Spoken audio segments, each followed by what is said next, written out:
Bonjour. Aujourd'hui est sorti le sujet 1 du bac métropole 2022. Donc c'est la toute première fois qu'on a un format de ce type en 4 exercices avec 3 exercices à choisir. C'est vraiment la première fois qu'on a un vrai sujet de spé mathématiques depuis que cette réforme est mise en place. Le but, c'est de faire une analyse du sujet, d'en faire un corrigé et de pouvoir donner l'ensemble des informations vous permettant d'avoir la meilleure note possible.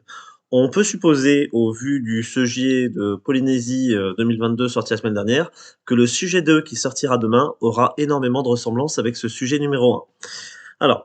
Quand je regarde ici vite fait l'ensemble des exercices, nous avons un premier exercice où on voit que c'est une étude de fonction, assez classique. On tourne un tout petit peu, on voit qu'il y a un petit mélange avec des suites. Donc, premier exercice, mélange suite-fonction. Exercice 2, un exercice de géométrie dans l'espace, assez classique. J'ai l'impression de revoir le même type de questions que ce que l'on a vu dans les problèmes précédents. Exercice 3, on arrive sur le grand classique, les probabilités, où vous savez déjà ce qu'il faut faire. Déjà à l'avance, je peux vous prédire quasiment chacune des questions.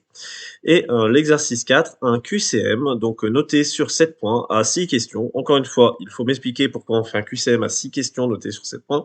Mais bon, je perdrai mon temps à râler une prochaine fois. C'est parti pour la correction. Je le fais en direct. Je n'ai absolument pas regardé le sujet à l'avance. On se place dans le cadre d'un essai clinique, exercice type médical, où on souhaite évaluer 2 protocoles de traitement d'une maladie. L'objectif, merci, il manque un petit espace ici, de cet exercice, c'est d'étudier l'évolution de la quantité de médicaments présente dans le sang d'un patient en fonction du temps. Je vous rappelle qu'encore une fois, si vous n'avez pas compris ce qui est raconté là, c'est pas grave, on enchaîne. Les parties A et B sont indépendantes, c'est important, ça veut dire que si vous galérez dans la partie A, vous avez le droit de commencer la partie B.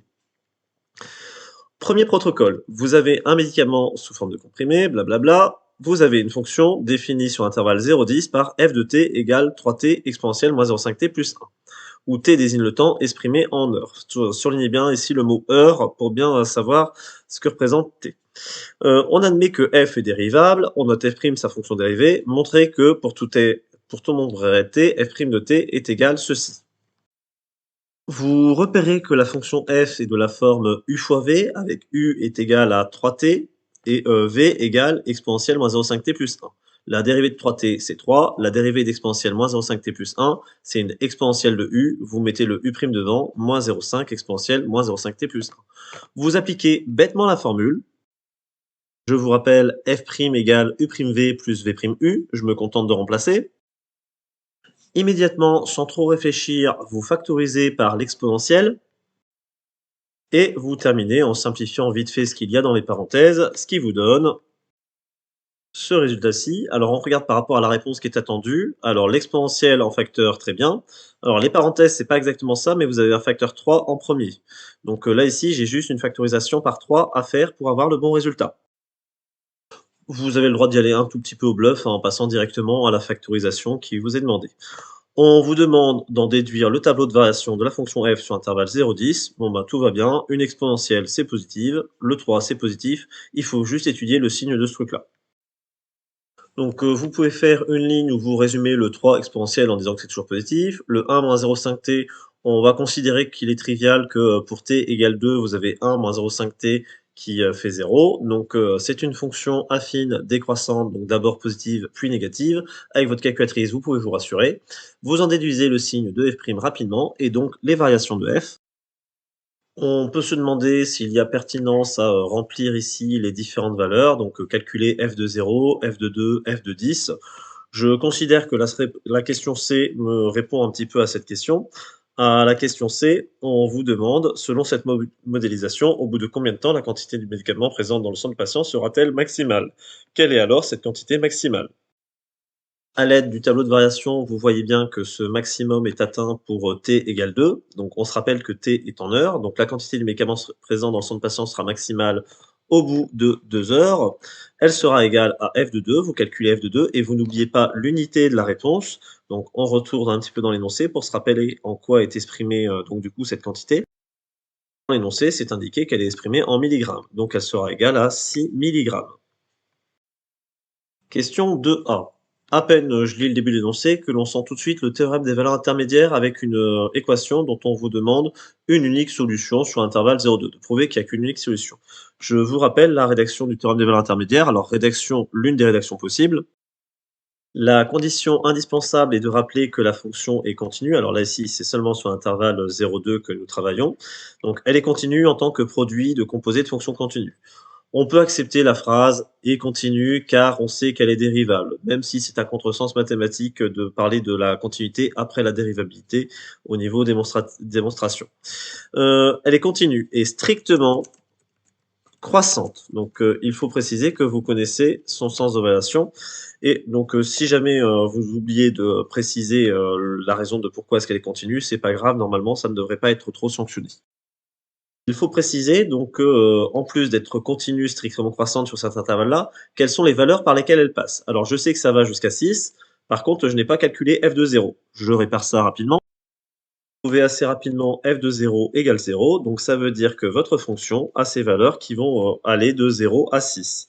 Or, justement, vous voulez résoudre l'équation f de x, f de t égale 5. Donc la valeur 5, vous pouvez affirmer que c'est une valeur qui est dans l'intervalle des valeurs obtenues. Ça veut dire que vous êtes sûr de passer par la valeur 5 ici, et en plus, comme la fonction est strictement croissante, vous êtes sûr de n'y passer qu'une seule fois. Donc, selon le corollaire du théorème des valeurs intermédiaires appliqué aux fonctions strictement monotones, l'équation f de x égale 5 admet une unique solution alpha sur l'intervalle 0,2. Donc, on vous dit ensuite qu'il y a une autre solution qui s'appelle bêta, qui est sur l'intervalle de 10. On vous demande de trouver la valeur approximative de alpha à l'aide de votre calculatrice, que ce soit avec la NumWorks ou avec la TI. Avec la NumWorks, vous pouvez tout simplement aller rentrer donc votre fonction qui est, je rappelle, 3t multiplié par exponentielle moins 0,5t plus 1. Donc malheureusement que la fonction ne reconnaît que la valeur x. Alors je m'embête pas plus que ça. Je vais aller je peux aller directement sur le graphique. Je peux aller sur le petit menu calcul ou tout simplement appeler sur exe. Je peux demander à calculer les antécédents de la valeur 5. Hop, j'en ai un ici qui fait à peu près 1,022. J'en ai un autre ici qui fait à peu près 3,462. Nous, on veut celui qui est entre 0 et 2, c'est donc 1,022 environ. Sur la calculatrice TI, vous pouvez faire quelque chose d'approximativement pareil. Là, ici, j'ai tapé ma fonction. Alors, je vais juste taper une fonction y2 qui sera égale à la valeur que je veux, donc 5. Je vais sur le graphique pour visualiser rapidement. Et je vais utiliser le mode calcul qui est ici, donc seconde calcul. Et je vais demander l'intersection entre, la première fonction, la bleue, elle est déjà sectionnée, et la fonction rouge. Alors, valeur initiale, donc je vais chercher les valeurs à partir de 0, tout bêtement. Et donc, première intersection à 1,022 environ. Et normalement, si vous voulez la deuxième solution qui est ici, il faut que je recommence, que je reprenne intersection, que je valide donc la courbe bleue, la courbe rouge, et que je dise que je cherche une valeur qui est après 2. Comme ça, il se met donc la valeur après 2 qui est 3,46. Et donc alpha qui fait à peu près 1,02, donc on voulait 10 puissance moins 2 près, donc 2 chiffres derrière virgule. On considère que le traitement est efficace lorsque la quantité du médicament présent dans le sang du patient est supérieure ou égale à 5 mg. Déterminer à la minute près la durée d'efficacité du médicament dans le cas de ce protocole. Donc il faut comprendre le lien avec la question précédente. Donc à la question précédente, vous avez trouvé alpha et bêta, les valeurs qui vous permettent d'être à 5 tout pile. On vous dit qu'il faut que vous soyez supérieur ou égal à 5 mg. Donc ça veut dire que vous devez être dans cette zone-là. Donc dans cette zone-là, vous devez être entre alpha et bêta. Donc entre alpha et bêta, il faut savoir à combien de temps ça correspond. Vous faites donc la soustraction entre les deux, donc bêta moins alpha, donc qui va faire à peu près donc 3,46 moins 1,02. Petit reproche, c'est que vous avez besoin du 1,02 pour pouvoir faire le calcul. Ça nous fait à peu près 2,44, mais c'est 2,44 heures. Donc nous, on veut à la minute près. Donc nous allons faire un petit calcul. Pour transformer les heures en minutes, vous avez juste à faire x 60. Et je fais à nouveau un arrondi, hein, vu qu'ils me permettent de dire à la minute près. Donc de 146 minutes. que vous pouvez retraduire derrière par 2 heures et 26 minutes si vous le souhaitez. J'enchaîne la partie B qui, je rappelle, n'est censée ne rien avoir à voir avec la partie A. La partie B commence par un beau tas de blabla sur lequel on vous explique un petit peu comment calculer ce qui se passe ici. On vous dit que vous avez une dose de 2 milligrammes au tout début, que vous allez et que toutes les heures vous allez réinjecter une dose de 1,8 mg. Cependant, on suppose qu'il y a une partie du médicament qui se dissipe à chaque fois. Qu'au bout d'une heure, il y a 30% du médicament présent qui est censé disparaître. On modélise la situation avec une suite UN, on commence à U0 égale 2, parce que je vous rappelle qu'au tout début, on a 2 milligrammes de médicament. Donc personnellement, je ne supporte pas ce type d'énoncé qui est tellement facile que en fait, ça devient compliqué d'expliquer pourquoi est-ce que l'on a cette réponse-là. Bon, je vais gérer les questions 1 et 2 en même temps. Donc on me demande de calculer U1. Donc on perd 30%. Perdre 30%, diminuer 30% revient à multiplier par 0,7. On vous dit ensuite qu'on réinjecte 1,8 g à la quantité restante. Donc ces deux phrases suffisent à justifier que UN plus 1 est égal 0,7 fois UN plus 1,8 et je me permets de l'appliquer immédiatement sur U1, donc en faisant 0,7 fois U0 plus 1,8, ce qui va donc me donner 3,2 et je fais une petite phrase réponse pour faire plaisir à la question 1. Donc au bout d'une heure, j'ai bien 3,2 grammes de médicaments dans le sang. Donc petit appel aux concepteurs de sujets, arrêtez de faire ce genre de questions. C'est bon, les élèves s'embrouillent avec le fait d'avoir une question qui au final est excessivement simple et hésitent sur la façon dont ils doivent le justifier parce qu'au final, c'est juste du paraphrasage de l'énoncé. Donc j'enchaîne ici. Donc question numéro 3. On a une petite récurrence à faire. Montrer par récurrence que pour tout entier naturel n, on a un plus petit ou égal à n plus 1 plus petit que 6. Pour cette récurrence, je vais me permettre d'introduire une fonction. Donc une fonction affine, la fonction affine qui a x associe 0,7x plus 1,8, définie sur R, qui est une fonction continue et croissante, strictement croissante même. Là ici, pour faire mon hérédité, ça va aller super vite du coup. Bon, bien sûr, il faut initialiser. Vous avez U0 égale 2, U1 égale 3,2, déjà calculé avant. J'ai bien U0 plus petit que U1 plus petit que 6.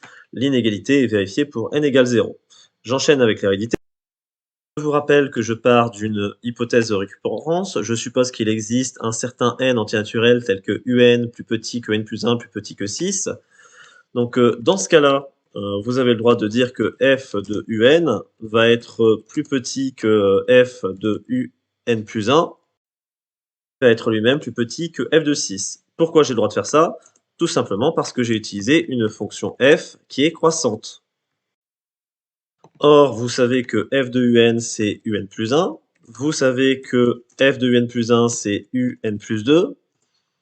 Et vous pouvez calculer rapidement f de 6, qui est exceptionnellement tout pile égal à 6. Donc les concepteurs d'exercices n'ont même pas fait l'effort de réfléchir à mettre une valeur un petit peu différente que la borne qui était mise ici. Vous en déduisez que la propriété est héréditaire sur n, et vous n'avez plus qu'à écrire votre conclusion. Vous avez montré par récurrence que pour tout n entier naturel, on a un plus petit que n plus 1, plus petit que 6. On vous enchaîne du coup avec le fait que est-ce que la suite est convergente. Vous montrez que pour tout n, un est plus petit que n plus 1, donc la suite un est croissante, et elle est majorée par 6. Or, une suite croissante et majorée est forcément convergente vers une limite que je vais appeler L. Juste pour information, ce théorème s'appelle le théorème de convergence monotone. Le nom de ce théorème n'est pas exigible, donc du coup c'est pas grave si vous ne l'avez pas mis, vu que le nom du théorème n'est pas dans le programme. On vous demande ensuite de déterminer la valeur de L. C'est bien entendu l'utilisation du théorème des points fixes. Au passage, petite remarque encore une fois au concepteur du sujet, faire un théorème du point fixe sur une suite arithmético-géométrique, c'est franchement quelque chose qui n'est pas très pertinent. Surtout que dans la question 4, on va déterminer l'expression de la suite un et qu'on pourra très bien trouver la limite en utilisant l'expression de un. Donc vraiment, ce type d'exercice, c'est à éviter dans un sujet de bac, ça n'a aucun intérêt. Petite remarque personnelle. Vous avez trois conditions à ce théorème. La première condition, c'est d'avoir un plus 1 est égal f de un pour n'importe quelle entier naturelle. Je précise ensuite sur quel intervalle se trouvent les un. Alors, ils sont tous plus petits que 6 selon la question précédente, et je sais qu'elles sont plus grandes que 2 parce que vous commencez à u0 égale 2, et vous savez que un est croissante. La deuxième condition, c'est que cette fonction f soit continue. J'ai déjà dit qu'elle était continue, c'est une fonction affine sur un intervalle qui contient toutes les valeurs un, bien entendu. Et dernière condition, c'est que vous soyez sûr que f est convergente. Une fois que vous avez ces trois conditions, vous pouvez affirmer que selon le théorème du point fixe, L est solution de l'équation f de x égale x, je précise, sur, encore une fois, l'intervalle que vous êtes en train d'étudier, c'est-à-dire 2, 6. Donc, c'est parti, résolution d'équation. Je vous fais la résolution rapide, même si je peux vous rappeler que tout à l'heure, vous aviez déjà calculé f de 6 et que vous aviez trouvé 6. Donc, vous connaissiez déjà une solution f de x égale x. Bon, il fallait juste s'assurer qu'il n'y ait pas de deuxième solution possible. Je vous invite à faire une éventuelle pause si vous le souhaitez pour vérifier la résolution de l'équation f de x égale x. On vous demande d'interpréter le résultat donc, dans le cadre de l'exercice. C'est juste à vous rappeler que UN représente la quantité de médicaments présents dans le corps du patient et donc elle va tendre vers 6 mg.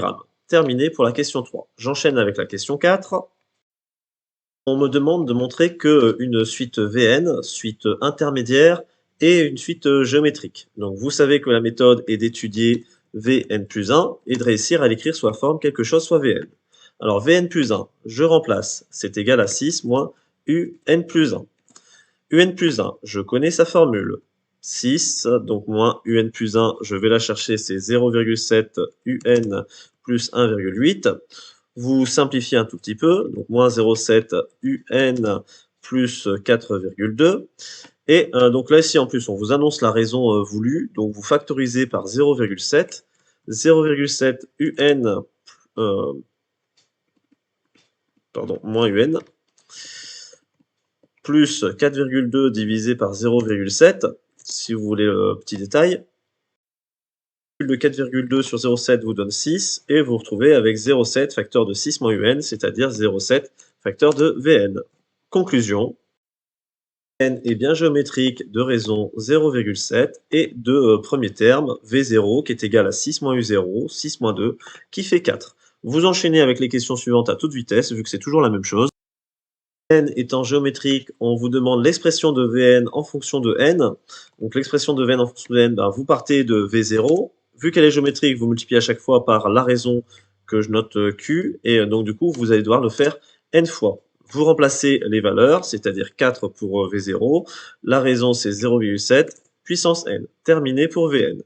On vous demande en même temps l'expression de Un. Rappelons-nous que nous avons normalement Vn qui est égal à 6 moins Un. On peut juste déplacer les termes pour dire que Un est égal à 6 moins Vn.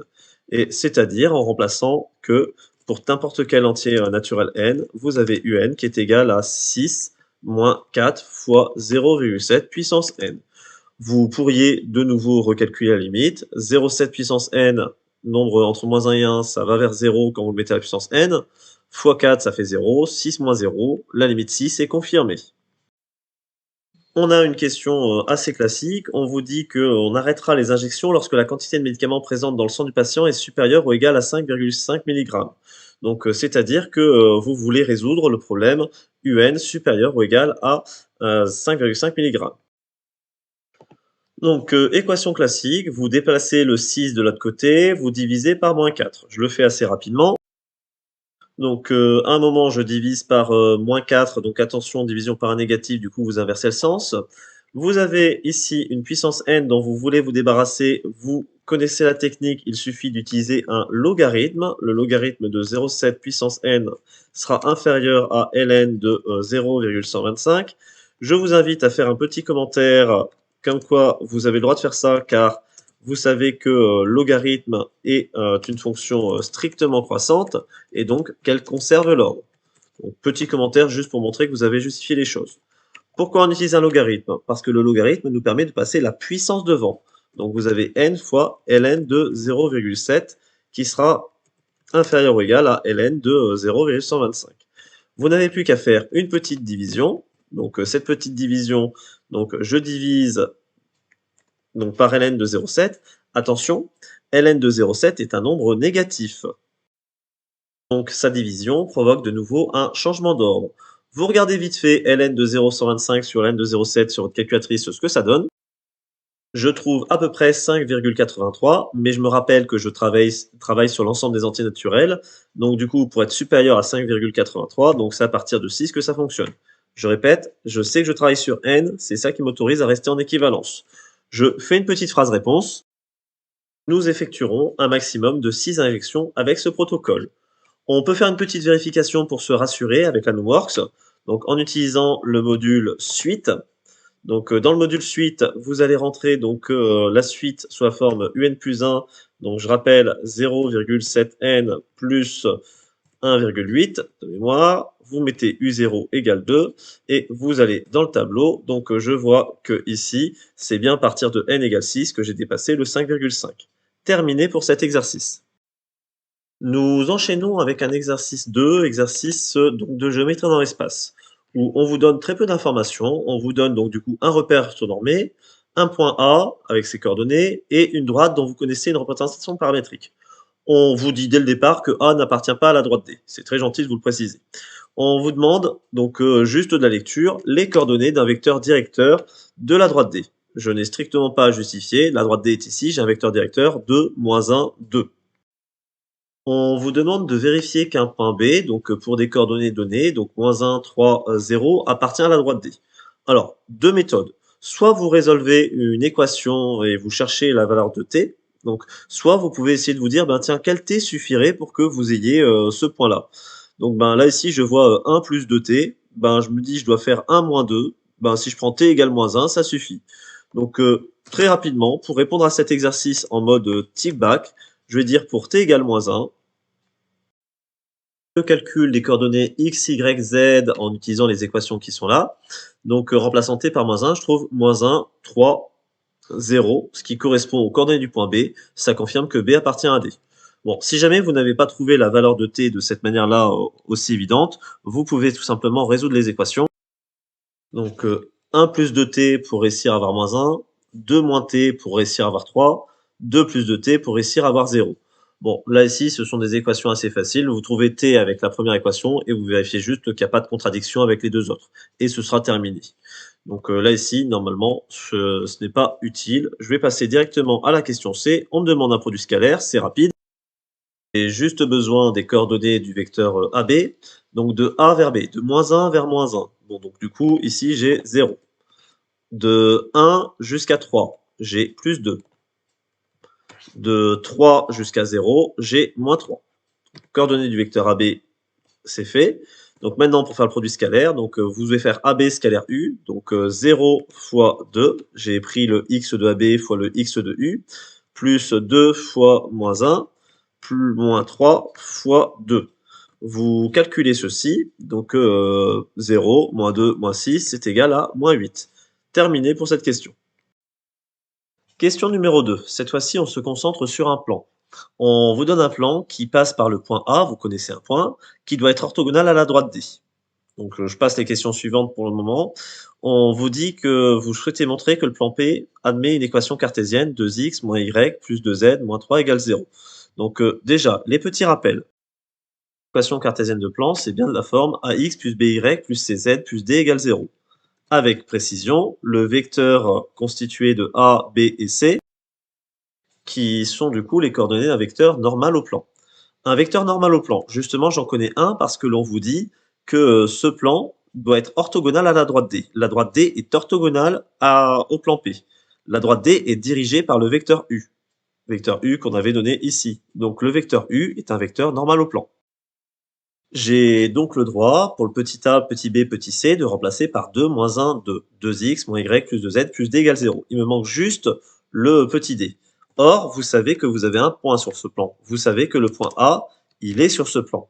Donc si j'applique cette équation avec les coordonnées de A, vous allez pouvoir trouver la valeur de D. Donc je remplace juste les coordonnées, donc j'ai vu assez vite, hein. -2, -1, plus 6, plus D égale 0. Donc XA, j'ai remplacé par -1, 2 fois -1, -2. YA, j'ai remplacé par 1, donc -1. Et le IZA, je l'ai remplacé par 3, donc 2 fois 3, 6. Vous trouvez la valeur de D, et aux surprises, ça correspond à la valeur qui était demandée, c'est-à-dire -3. Qui répond bien à la question. À la question petit b, on vous demande d'en déduire que le point H a pour coordonnées donc ces valeurs-là. Alors le point H, qu'est-ce que c'est? C'est le projeté orthogonal de A sur la droite D. Donc H, vous voyez qu'il appartient à l'intersection donc de la droite D et du plan P. Donc ça implique qu'il doit vérifier l'équation cartésienne que l'on a pour le plan P, ainsi que les expressions de la représentation paramétrique de D. En mélangeant tout ça, vous connaissez la technique, vous avez juste à prendre les x, y, z et les remplacer donc du coup dans l'équation cartésienne et vous allez trouver la valeur de t. Je vais le faire sur le côté pour m'éviter une lourdeur de rédaction. Donc 2x moins y plus 2z moins 3 égale 0. J'ai bien fait attention de ne rien oublier. Je cumule le tout. Le cumul me donne 9t plus 1 égale 0. Et donc je passe tout ce qu'il faut de l'autre côté. Ça fait t égale moins 1 neuvième. Donc un petit effort de calcul. Donc ici, pour le x, en utilisant le t égale donc du coup moins 1 neuvième, ça fait 1 moins 2 neuvièmes. 9 neuvièmes moins 2 neuvièmes, ça fait 7 neuvièmes. Donc 2 moins 1 neuvième, donc ça fait 18 neuvièmes plus 1 neuvième, ça fait 19 neuvièmes. Et ici, pour 2 plus, enfin moins 2 neuvièmes, ça me fait 16 neuvièmes. Vous pouvez écrire le détail des calculs si vous voulez, mais donc du coup, ça confirme bien les coordonnées du point. On vous demande d'en déduire la longueur AH. Donc pour ça, j'ai besoin des coordonnées du vecteur AH. J'essaye d'aller assez rapidement. Donc A, je rappelle que je vais de -1, donc du coup à 7 neuvièmes. Je peux vous écrire le détail de calcul si vous voulez, mais normalement c'est censé aller assez vite. Bon, je vous écris le détail quand même. Et les coordonnées de H moins les coordonnées de A. Donc ce qui m'amène 16 neuvièmes en abscisse. Donc ce qui m'amène 10 neuvièmes en ordonnée et ce qui m'amène moins 11 neuvièmes en altitude. Pour avoir la longueur, j'applique donc la formule pour calculer la norme de ce vecteur. Donc je mets chacune des coordonnées au carré et je prends la racine carrée du résultat. Vous pouvez confier le travail à votre calculatrice qui vous répondra racine de 53 sur 3. Ça peut se détailler bien entendu, mais ici on vous embêtera pas. L'important c'est que vous montrez que vous connaissez la formule. On enchaîne avec la question 3 où on veut retrouver les coordonnées du point H donc par une autre méthode. Donc c'est génial, hein, ce type d'exercice où on vous fait trouver le même résultat avec deux méthodes différentes. On sent que les concepteurs de sujets se sont vraiment cassés la tête. On rappelle que le point B a pour coordonnées -3, -1, 3, 0, qu'il est sur la droite D, que le vecteur U est un vecteur directeur de la droite D. Justifier qu'il existe un nombre réel K tel que HB égale KU. C'est assez rapide. Vous avez le vecteur U qui est un vecteur directeur de la droite D. On insiste bien pour vous le rappeler. Le vecteur HB. H, je vous rappelle qu'il est sur la droite D. B aussi. Donc HB est aussi un vecteur directeur de la droite D. Vu que ce sont deux vecteurs directeurs de la droite D, que ces vecteurs sont collinéaires. Je précise qu'en plus, ce sont des vecteurs qui sont non nuls. S'ils sont collinéaires, vous pouvez affirmer exactement ce qui est marqué là, que vous avez un nombre réel K tel que HB égale K fois le vecteur U. Bon, je critique beaucoup l'énoncé, mais il faut reconnaître que c'est intéressant de montrer que vous savez ce que ça veut dire que ce sont des vecteurs collinéaires. Donc c'est une question qui, mine de rien, est assez intéressante à poser quand même.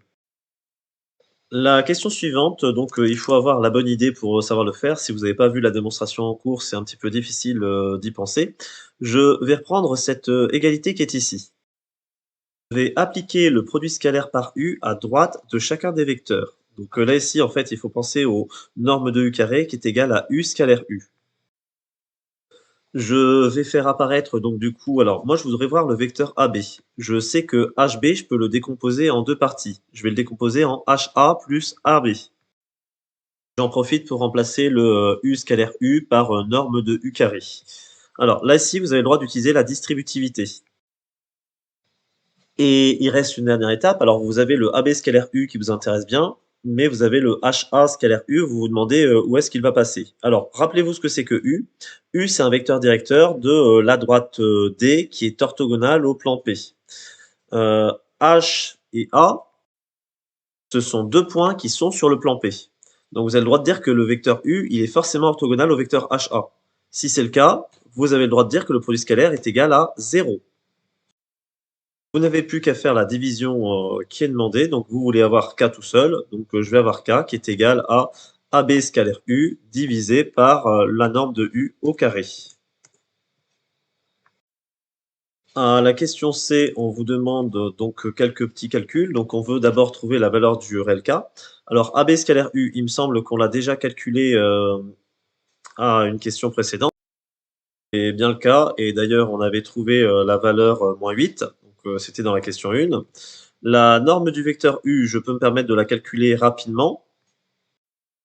On peut rappeler que les coordonnées de U étaient 2, moins 1, 2. Donc du coup, pour avoir la norme de U, donc alors normalement c'est la racine des carrés des coordonnées, mais comme vous remettez au carré après, vous pouvez enlever directement la racine. Donc 4 plus 4 plus 1, ce qui fait 9. Donc ici, K est égal à moins 8 neuvièmes. Vous pouvez donc reprendre votre égalité HB égale K fois le vecteur U. Donc K, on vient de dire que c'était moins 8 neuvièmes. Le vecteur U, on peut rappeler ses coordonnées, donc du coup 2, moins 1, 2. Et il nous reste plus que HB. Donc HB, vous faites les coordonnées de B moins les coordonnées de H. Les coordonnées de B, vous les connaissez, c'est moins 1, 3, 0. Et les coordonnées de H donc, sont à l'heure actuelle inconnues. Donc je vais les faire moins X, moins Y, moins Z. Et vous avez donc du coup 3 petites équations qui apparaissent. Que je vous invite à résoudre assez rapidement. Là, ici, donc, on passe le moins 1 de l'autre côté, on change le signe, on va retrouver exactement les mêmes valeurs que celles qu'on avait trouvées là. Donc, vous pouvez faire une petite pause pour vous assurer que vous obtenez ces résultats-là, ou bien alors, vous pouvez simplement me faire confiance. Que je ne vous conseille pas trop vite parce que là, ici, j'avais fait une toute petite erreur de calcul. Voilà. Donc, après cette petite modification, voilà. Donc, terminé pour cette question 3. On enchaîne avec la question donc, suivante. On a un exercice avec donc du coup, enfin une question où on vous demande encore une fois d'utiliser la formule du volume d'un tétraèdre. J'ai l'impression que cette formule revient extrêmement souvent dans les sujets de bac. On vous dit qu'on connaît déjà le volume, que le volume est égal à 8 neuvièmes. On vous demande de chercher l'aire du triangle ACH. Vous utiliserez donc la formule 1 tiers fois R de la base, l'aire du triangle ACH, fois la hauteur. Alors, le triangle ACH, il me faut sa hauteur. Je vous rappelle ce que c'est que le point H. Donc, c'est un projeté orthogonal, enfin HB ici. Donc HB, vous savez que cette droite est orthogonale donc du coup au triangle ACH, au plan qui contient ACH. Vous pouvez imaginer votre pyramide qui a pour hauteur donc du coup la mesure de HB. Donc là ici, vous n'avez, pardon, excusez-moi, je crois que oui, non, c'est bien ça. Donc ACH, donc ACH, donc le triangle ici. Pour avoir sa hauteur, il suffit d'avoir la mesure de HB. Qu'il aurait été plus pertinent de nous faire utiliser le triangle BCH, vu qu'on avait déjà la hauteur AH qui était calculée. Je me permets de faire un calcul très rapide. À HB, j'ai été chercher ses coordonnées. Donc, au passage, HB, c'était déjà ce calcul que j'avais fait là tout à l'heure.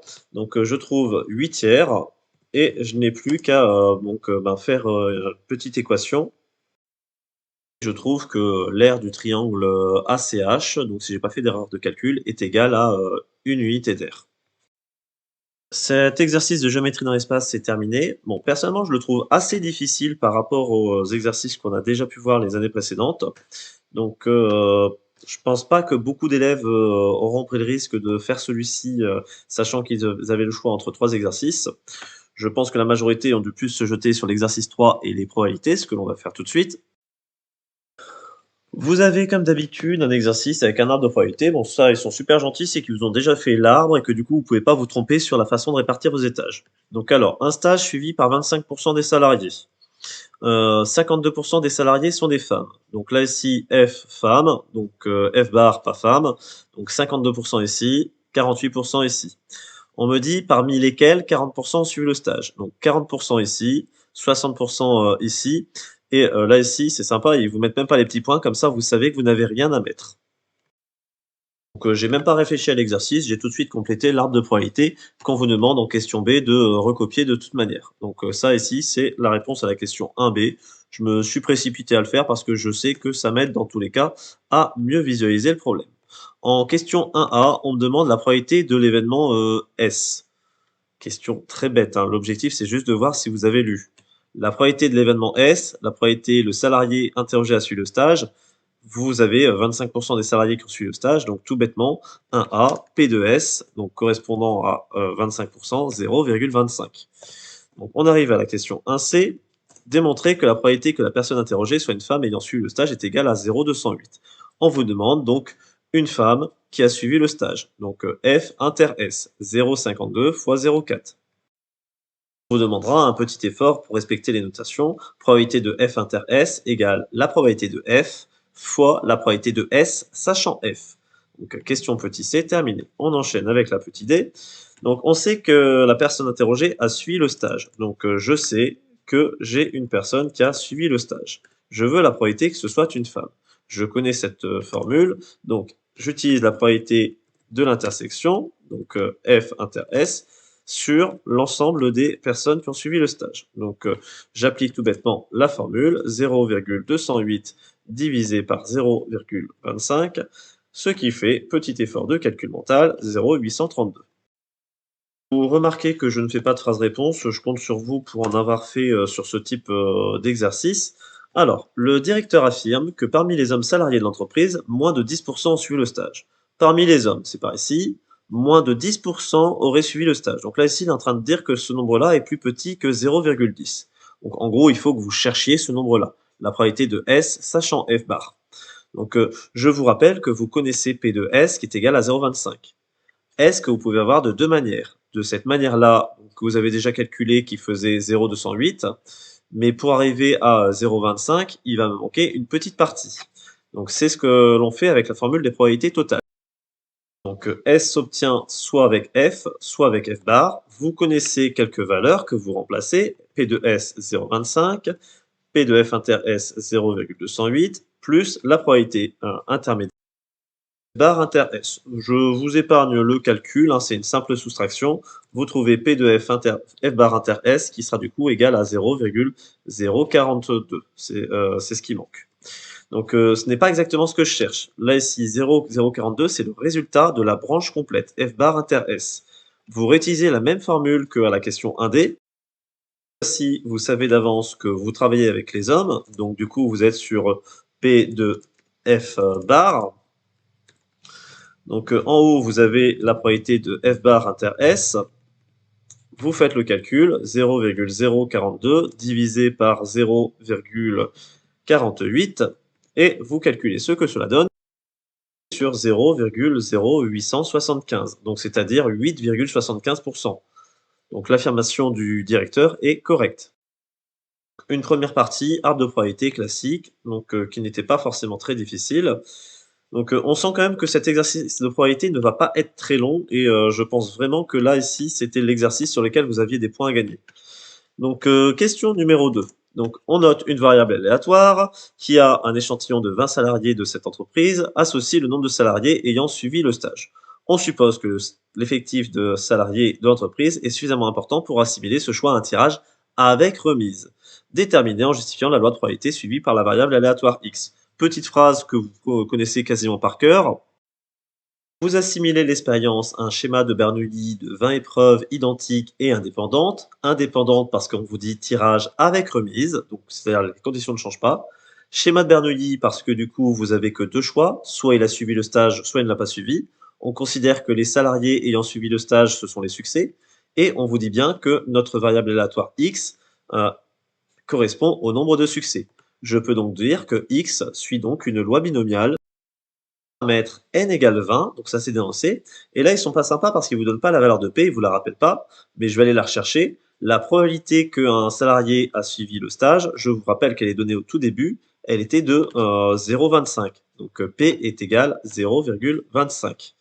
J'enchaîne les questions. Donc 2B. Donc je veux la probabilité d'avoir 5 salariés qui ont suivi le stage. P de x égale 5. Je vous rappelle que l'on attend un petit effort de votre part pour remontrer la formule. Donc j'ai 5 salariés parmi 20 qui doivent avoir réussi fait le stage.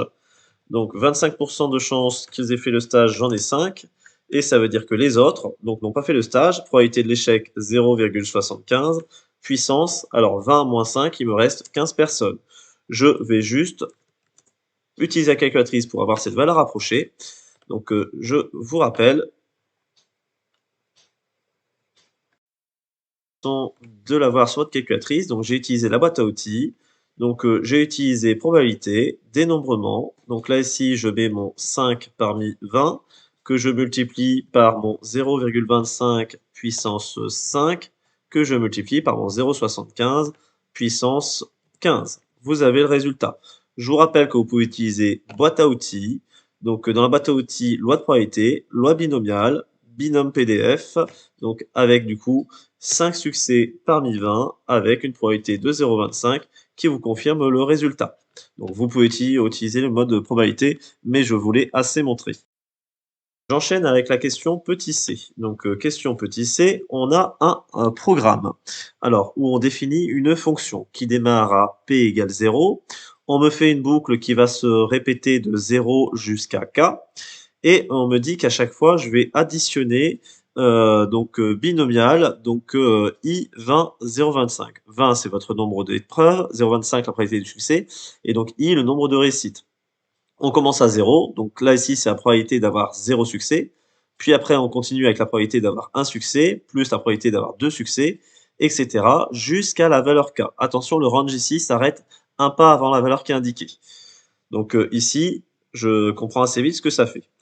Le programme ci-contre écrit en langage Python, donc une fonction binomiale, donc qui vous rappelle en plus ce que c'est, je ne l'avais pas encore lu, déterminée à 10 puissance moins 3 près, la valeur renvoyée par ce programme lorsqu'on saisit proba 5. Je peux vous inviter à retaper très vite ce programme sur votre calculatrice pour être sûr de votre coup. En fait, je vous dis une bêtise, vous ne pouvez pas utiliser votre calculatrice parce qu'il faudrait redéfinir la binomiale INP qui n'est pas enregistrée dans votre calculatrice. Donc bon, c'est pas grave, on a compris ce que ça faisait. Donc si on saisit proba 5, vous allez faire P de x égale 0, plus P de x égale 1, plus P de x égale 2, plus P de x égale 3, x égale 4, x égale 5.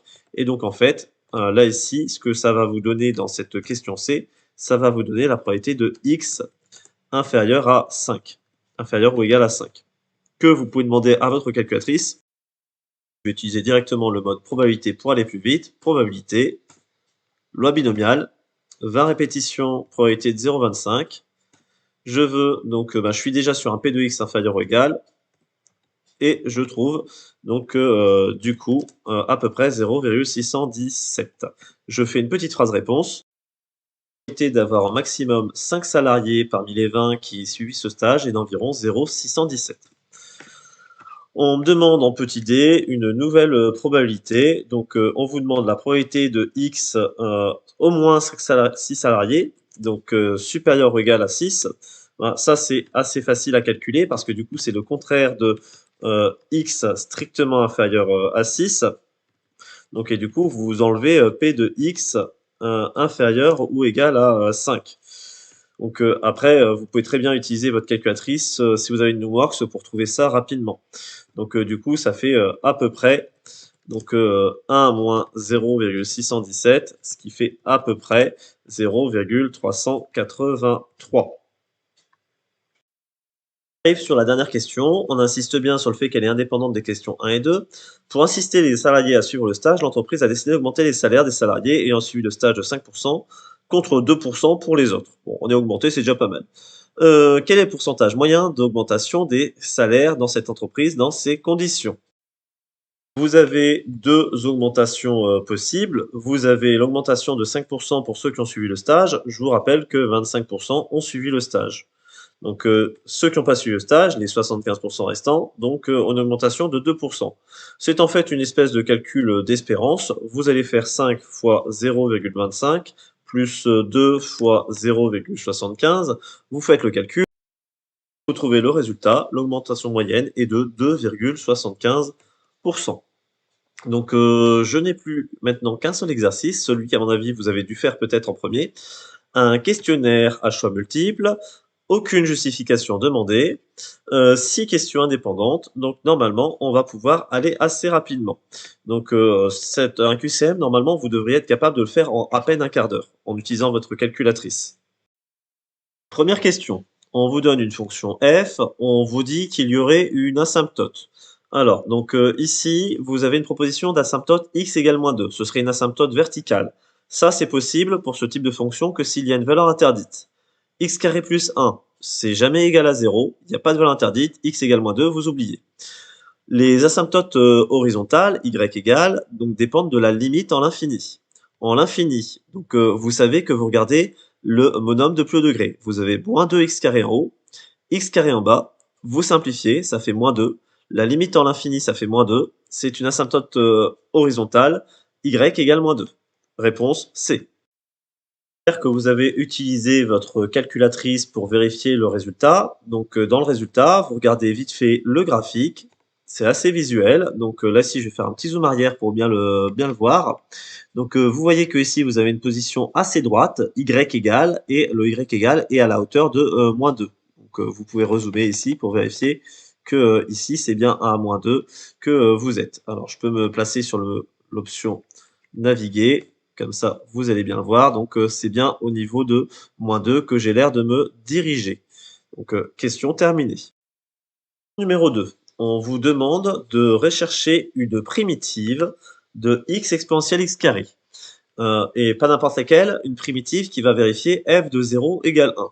Bon, déjà, élimination. Vérifier donc toutes ces fonctions-là, si en 0, elles sont égales à 1.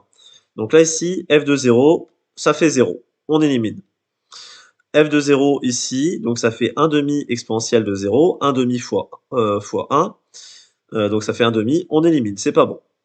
Ici, donc 1 plus 2 fois 0, donc 1 exponentielle 0, donc 1 fois 1, celle-là ça pourrait être. Et là ici, 1 demi exponentielle 0 plus 1 demi, donc là ici ça fait 1 demi plus 1 demi, ça fait 1. Déjà, deux réponses possibles, la C et la D. Donc je vais chercher laquelle des deux ça pourrait être. Je vais tout simplement tester la plus simple des deux. Donc la plus simple des deux à dériver, c'est celle-là. Je vais dériver ceci. Donc ici, ça va assez vite à dériver.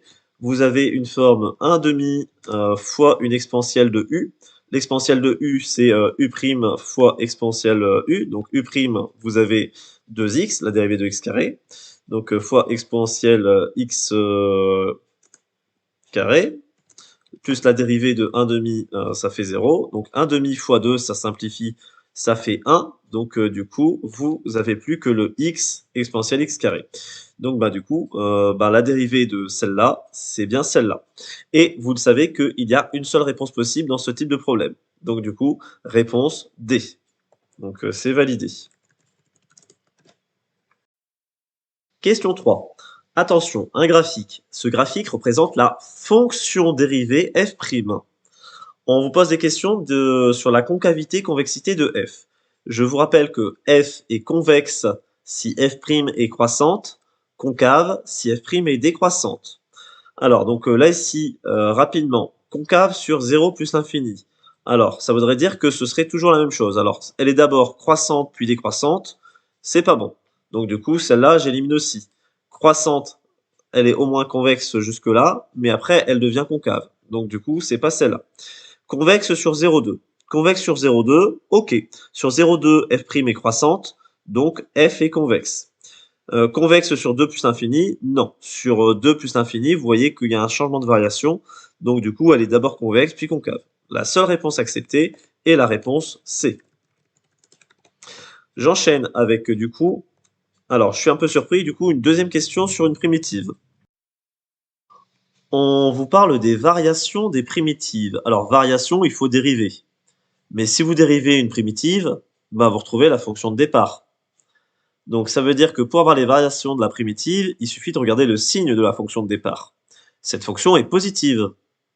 Du coup, les primitives sont forcément toutes croissantes. Donc du coup, je valide la réponse A, toutes croissantes. On me demande une limite en plus l'infini d'une fonction f de x égale 2 ln de x sur 3x carré plus 1.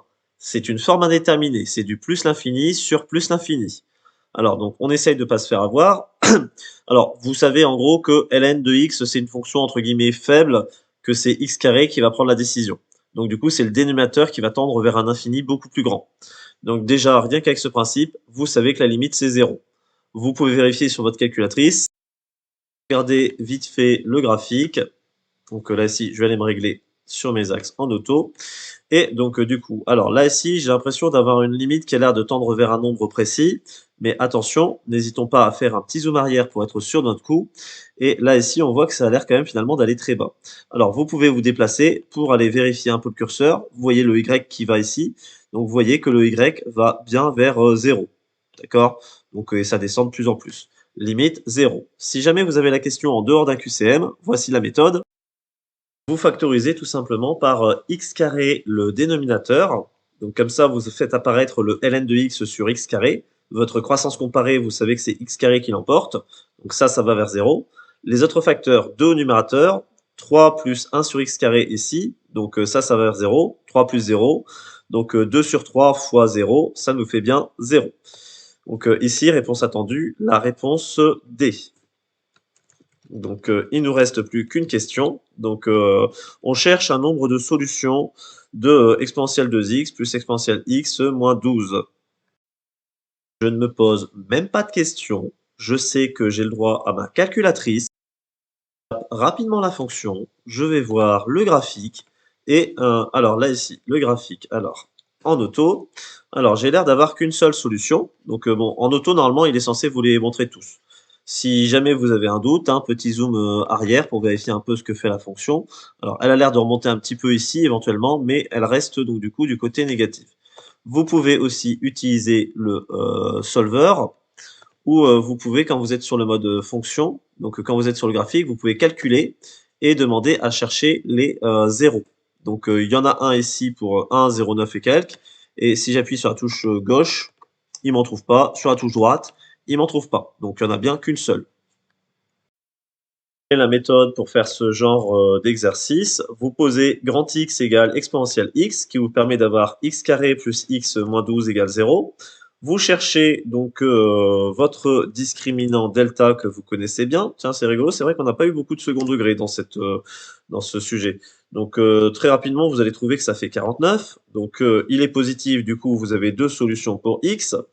Donc je vous rappelle les formules rapidement. Moins b, moins racine de a sur 2a. Moins b, donc moins 1, moins racine de a, donc moins racine de delta, pardon. Racine de 49, ça fait 7, divisé par 2, donc ça fait moins 4, ce qui n'est pas possible parce que mon grand X, c'est une exponentielle. Donc cette solution, je ne l'accepte pas. La deuxième possibilité, c'est de faire, donc du coup, moins 1 plus 7 sur 2, ce qui fait 3. Et vous savez que ça vous fait exponentielle petit x, hein, parce que c'est le grand X qui est égal à 3. Donc ça va vous amener à une solution x égale ln de 3. Donc une seule solution, réponse petit c. J'ai terminé pour ce sujet. Normalement, un sujet que j'estime un petit peu long, mais vous avez 4 heures, c'est faisable. L'exercice méchant, c'est très clairement celui de géométrie dans l'espace, notamment sur la question 3, qui fait appel à des notions qui sont pas forcément travaillées de manière régulière. L'exercice de proba, donc pas mal de questions assez simples sur le début, peut-être un peu perturbant sur la fin, mais normalement accessible. Le QCM, franchement, gentil comme tout, rien à dire. Et l'exercice 1, donc ici, pas difficile, mais un petit peu long. Et du coup, ça doit stresser en début d'épreuve. Arrête là pour se corriger. Donc j'essaierai de vous faire le corrigé du sujet 2 au plus vite demain. Mais déjà, vous avez celui-là pour travailler et vous préparer pour aujourd'hui.